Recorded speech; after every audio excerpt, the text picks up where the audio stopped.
Hello दोस्तों, कैसे हैं। चलिए क्लास शुरू करते हैं आपके अपने channel fitter knowledge by Arun sir पे। आज हम विज्ञान का एक बहुत ही महत्वपूर्ण वीडियो लेकर के हाजिर हैं। आज हम चर्चा करेंगे यूपी बोर्ड सिलेबस की। क्या चर्चा करेंगे? तो हम यूपी बोर्ड सिलेबस की चर्चा करेंगे। जैसे हमने आपको मैथ में चर्चा किया है कि मैथ में कितने नंबर का क्वेश्चन आता है, कितना प्रोजेक्ट का नंबर होता है, कितना पासिंग मार्क होता है। तो याद रखेंगे, इसमें पास होने के लिए आपको कम से कम 33 नंबर पाना होता है। कितना नंबर पाना होता है? 33 नंबर पास करना होता है। याद रखेंगे, इस 70 नंबर में से आपको 23 नंबर पाना होता है। कितना नंबर पाना होता है?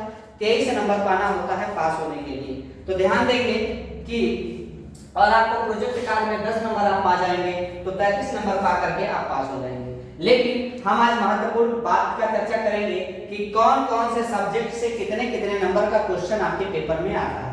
हम पहले भी इसका बात बता चुके हैं कि आपको फिजिक्स से आएगा 25 नंबर का, बायोलॉजी से 20 नंबर का और आपके केमिस्ट्री से आएगा 20 नंबर का, और 5 नंबर का एक होता है प्राकृतिक संसाधन। ये आपका फिक्स होता है, किसी से 5 नंबर का क्वेश्चन आपके परीक्षा में आ रहा होता है। याद रखेंगे, ये आपकी जो एनसीईआरटी की बुक होती है उससे सारा सिलेबस मिल रहा होता है। याद रखेंगे, अगर विज्ञान को बहुत अच्छे ढंग से आप पढ़ लेते हैं, मात्र 2 ही चैप्टर आपको पढ़ना है। एक पढ़ना है प्रकाश, एक पढ़ना है विद्युत। आपका 25 नंबर बहुत आसानी से तैयार हो जाएगा। चलिए तो हम इसका पूरा चर्चा करते हैं। देखिए, पहला देखें हम रासायनिक पदार्थ, प्रकृति और व्यवहार। इससे आपके पेपर में 20 नंबर का क्वेश्चन आएगा। कितने नंबर का आएगा? 20 नंबर का क्वेश्चन इससे आ रहा होता है। इसमें मात्र आपको कितने चैप्टर पढ़ने हैं? तो देखिए, हम चर्चा कर देते हैं। 3-4 चैप्टर इसमें पढ़ना है। पहला जो चैप्टर पढ़ना है वो पढ़ना है आपको रासायनिक अभिक्रियाएं। क्या पढ़ना है? ये पढ़ना है आपको रासायनिक, पहला चैप्टर है रासायनिक अभिक्रियाएं। ये आपका केमिस्ट्री का सिलेबस हम बता रहे हैं कि आपका रासायनिक अभिक्रिया पहला चैप्टर पढ़ना है। दूसरा आपको चैप्टर पढ़ना है अम्ल, क्षार और लवण। क्या पढ़ना है? दूसरा चैप्टर है अम्ल, क्षार एवं लवण। क्या पढ़ना है? अम्ल किसे कहते हैं, क्षार किसे कहते हैं और लवण किसे कहते हैं। बहुत सा सिंपल सा परिभाषा होता है कि जो स्वाद में खट्टे होते हैं उन्हें क्या कहा जाता है? अम्ल कहा जाता है। और ये जो अम्ल होते हैं ये प्लस आयन देते हैं। क्या? हाइड्रोजन प्लस आयन दे रहे होते हैं। इनका प्रकृति जो होता है वो अम्लीय होता है। ये नींबू में, सिरका में, इन सब में पाए जाते हैं। जितने भी खट्टे पदार्थ हैं इसमें अम्ल पाया जाता है। क्षार का क्वालिटी क्या होता है? तो क्षार जो होते हैं ये स्वाद में कड़वे होते हैं। स्वाद में कैसे होते हैं? कड़वे होते हैं। और जितने भी क्षार होते हैं उनको अगर हाथों पे लेके रगड़ा जाए तो ये साबुन के जैसा चिकना होते हैं। साबुन के जैसे कैसे होंगे? चिकना होंगे। और लवण जो होता है ये ना तो अम्लीय होता है ना तो क्षारीय होता है।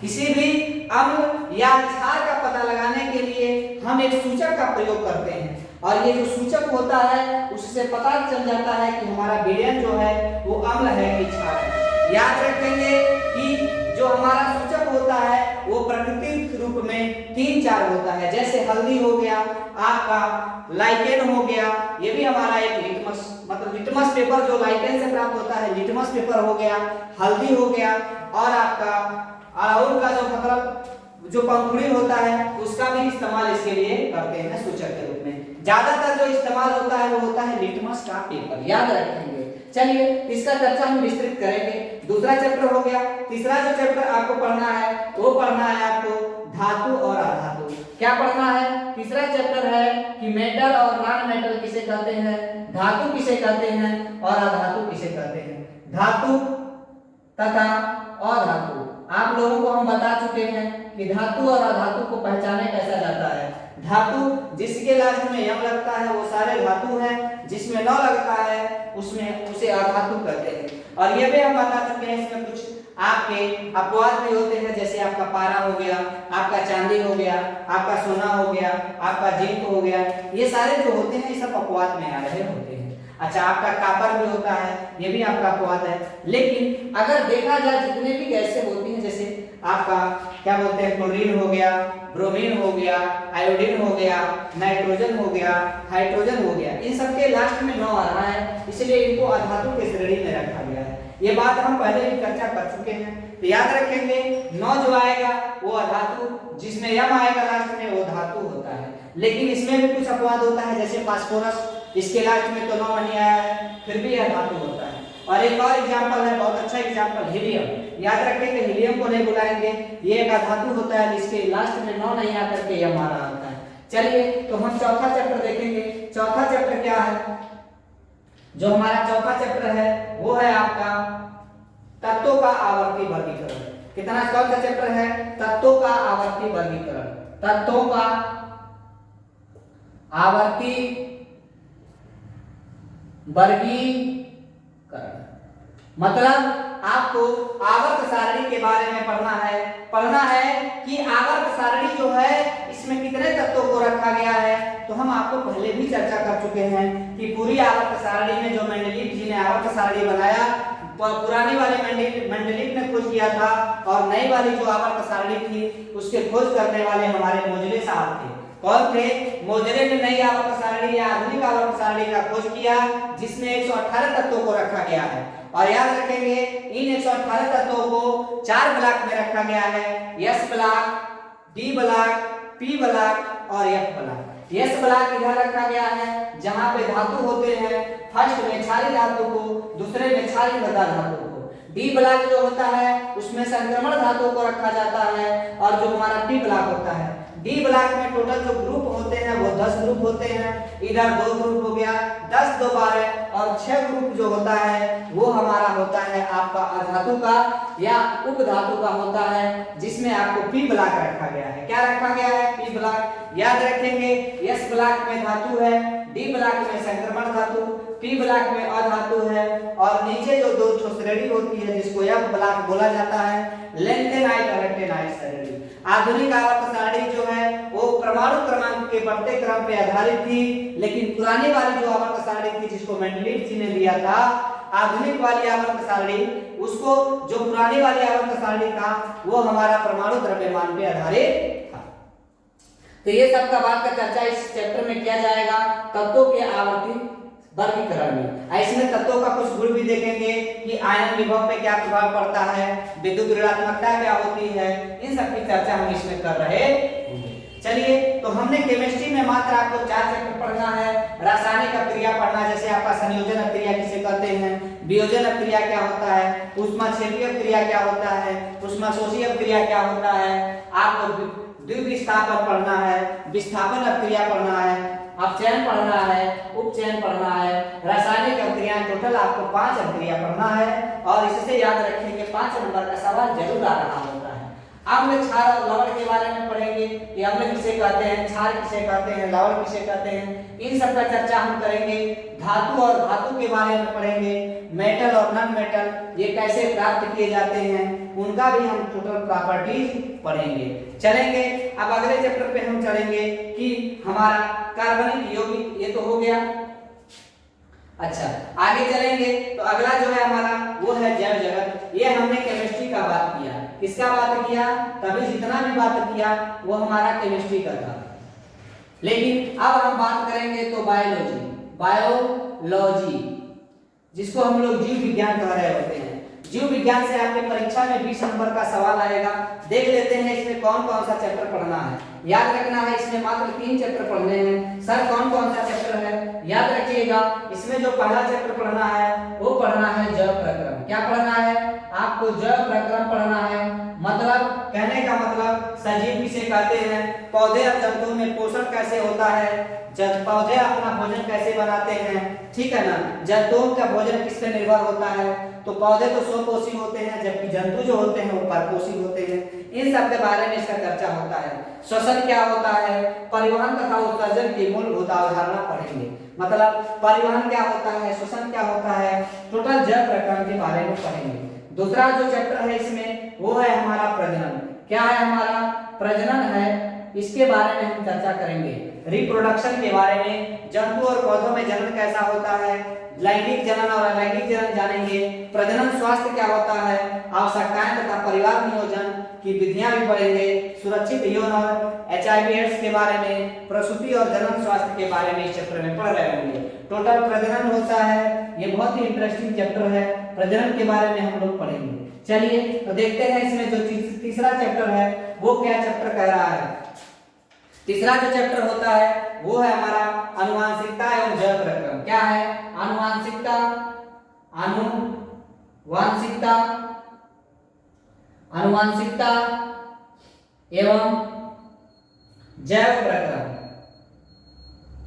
मतलब आपको जीन के बारे में पढ़ना है, आपकी आनुवंशिक क्या होता है, एक्स वाई लड़का लड़की कैसे होते हैं, मतलब एक्स अगर मिलता है तो लड़की, एक्स वाई मिलता है तो लड़का होता है। चलिए इसके बारे में हम पढ़ रहे होंगे। और जो अगला है वो है हमारा, अगला जो है वो है आपका अपवर्तन। तो ध्यान देंगे इनके बारे में मात्र आपको 3 चैप्टर पढ़ना है, जैव प्रक्रम, प्रजनन, आनुवंशिकता और जैव प्रक्रम। अब चलेंगे हम बात करेंगे अपवर्तन का। तो अपवर्तन में आपको सबसे पहला जो है वो है प्राकृतिक घटनाएं पढ़ना है। क्या पढ़ना है? पहला जो चैप्टर है वो है हमारा प्राकृतिक, क्या पढ़ना है हमको पढ़ना है प्राकृतिक घटनाएं। प्राकृतिक घटनाएं, प्राकृतिक घटनाओं में क्या पढ़ना है? पहला चैप्टर आपको यही पढ़ना है प्राकृतिक घटनाएं। प्राकृतिक घटनाओं में आपको पढ़ना है कि वक्रपृष्ठ द्वारा अपवर्तन का, प्रकाश का परावर्तन मतलब परावर्तन पढ़ना है, गोली दर्पण द्वारा प्रतिबिंब का पढ़ना है, वक्रता केंद्र क्या होता है, मुख्य अक्ष क्या होता है, मुख्य फोकस क्या होता है, फोकस दूरी किसे कहते हैं, दर्पण सूत्र आपको पढ़ना है। याद रखेंगे इसमें साफ साफ आपके सिलेबस में लिखा है कि दर्पण के सूत्र का फार्मूला आपको निगमन नहीं करना है, सिद्ध नहीं करना है। प्राकृतिक घटनाएं टोटल हम पढ़ेंगे, वो भी किसके बारे में? तो हम मुख्यतः प्रकाश के बारे में पढ़ेंगे। किसके बारे में पढ़ेंगे? प्रकाश के बारे में। इसके बारे में आपको बहुत ही विस्तृत हम बता रहे होंगे। अच्छा, आगे जब देखेंगे इसमें जो दूसरा चैप्टर है वो है हमारा, पहला चैप्टर जो है ये टोटल परावर्तन पे आधारित है। किस पे आधारित है? पहला जो चैप्टर है वो है परावर्तन पे, और दूसरा जो चैप्टर है वो है हमारा अपवर्तन पे। अपवर्तन किसे कहते हैं, अपवर्तन का घटना क्या होता है, अपवर्तन का उदाहरण क्या होता है, अपवर्तन का नियम क्या होता है, अपवर्तनांक किसे कहते हैं, गोली लेंसों का अपवर्तन क्या होता है, गोली लेंसों द्वारा प्रतिबिंब का बनना, लेंसों द्वारा प्रतिबिंब बनाने का नियम और लेंस सूत्र, इसके बारे में पढ़ना है। और जो तीसरा चैप्टर है वो है हमारा मानव नेत्र। याद रखेंगे जो तीसरा चैप्टर है वो है हमारा मानव नेत्र, मतलब मनुष्य के आंख के बारे में आपको पढ़ना है। मनुष्य के आंख के बारे में आपको पढ़ना है, मानव के नेत्र में कौन सा लेंस होता है, वो कैसे काम करता है, और पढ़ना है निकट दृष्टि दोष क्या होता है, याद रखें दूर दृष्टि दोष क्या होता है, मतलब मनुष्य के आंख में कितने प्रकार के दोष पाए जाते हैं, इसके बारे में आपको पढ़ना है। और उनका निवारण कैसे होता है ये भी पढ़ना है। गोली दर्पण तथा लेंसों का प्रयोग पढ़ना है, प्रिज्मों द्वारा प्रकाश का अपवर्तन क्या होता है, और प्रकाश का बड़ विक्षेपण की घटना इस टोटल चैप्टर में आपको पढ़ना है। तो मेन मुख्यतः 3 चीज पढ़ना है, परावर्तन, अपवर्तन और मानव नेत्र के बारे में आपको पढ़ना है। मतलब टोटल चैप्टर जो होगा, प्रकाश चैप्टर अगर हम कवर करेंगे तो हमको 12 नंबर मिल रहा होगा। आगे चलेंगे तो विद्युत धारा, यहाँ से आपका फिजिक्स स्टार्ट हो जाता है। क्या इसका चर्चा कर रहे हैं? ये हमारा फिजिक्स है। पहले हमने केमिस्ट्री, दूसरे बार हमने बायोलॉजी और तीसरे बार हमने फिजिक्स का चर्चा कर रहे हैं। याद रखेंगे इसमें जो आपको पहला चैप्टर पढ़ना है विद्युत, पहला चैप्टर तो हमने देख लिया प्रकाश है, दूसरा चैप्टर जो है वो विद्युत धारा का चुंबकीय प्रभाव है। क्या है? विद्युत धारा का चुंबकीय प्रभाव। इससे आपकी परीक्षा में 13 नंबर का क्वेश्चन आएगा। याद रखेंगे विद्युत के प्रभाव में आपको विद्युत धारा किसे कहते हैं, विद्युत धारा किसे कहते हैं, वोल्टेज किसे कहते हैं, ओम्स लॉ क्या होता है, ओम्स का लॉ बहुत ही महत्वपूर्ण है, प्रतिरोध किसे कहते हैं, प्रतिरोधकता किसे कहते हैं, और प्रतिरोध जो होता है किन किन कारकों पर निर्भर होता है, किसी चालक का प्रतिरोध किस पे निर्भर करता है, तापमान बढ़ाने पे क्या होगा, लंबाई बढ़ाने पे क्या होगा, प्रतिरोधों का संयोजन कैसे करते हैं, मतलब श्रेणी क्रम और समांतर क्रम क्या होता है, विद्युत धारा का ऊष्मीय प्रभाव क्या होता है, विद्युत धारा के ऊष्मीय प्रभाव पर आधारित उपकरण के बारे में पढ़ना है, विद्युत शक्ति क्या होती है, P, V, I और R में अंतर संबंध पढ़ना है। मतलब आपको कुल मिला जुला के आपको पढ़ना है विद्युत चैप्टर। क्या पढ़ना है आपको? विद्युत चैप्टर पढ़ना है। और इसी के बारे में आगे चल के हमको चुंबकीय का प्रभाव भी पढ़ना है।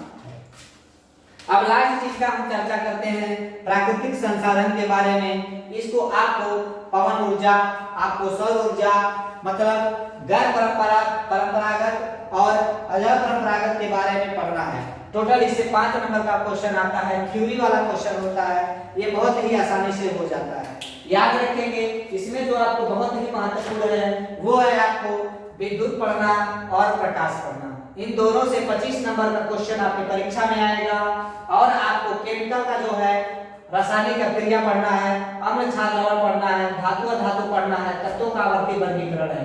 और फिजिक्स बायोलॉजी में चलते हैं तो जैव प्रक्रम, प्रजनन, आनुवांशिकता और जैव प्रक्रम पढ़ना है। मतलब कुल मिला जुला के आपको सिलेबस में अगर आप देखें तो आपका फिजिक्स का सिलेबस और केमिस्ट्री का सिलेबस बहुत ही आसान है।